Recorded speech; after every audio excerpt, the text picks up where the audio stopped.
स्वरूपं चिदानन्दकन्दं जगत्सम्भवस्थानसंहारहेतुं स्वभक्तेच्छया मानुषं दर्शयन्तं नमामीश्वरं सद्गुरुं साईनाथं भवद्ध्वान्तविध्वंसमार्तण्डमीड्यं मनोवागतीतं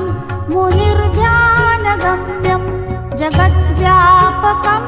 निर्मलं निर्गुणं त्वां नमामीश्वरं सद्गुरुं साईनाथं भवाम्भोधिमग्नार्दितानां जनानां स्वपादाश्रितानां स्वभक्तिप्रियाणां समुद्धारणार्थं कलौ सम्भवन्तं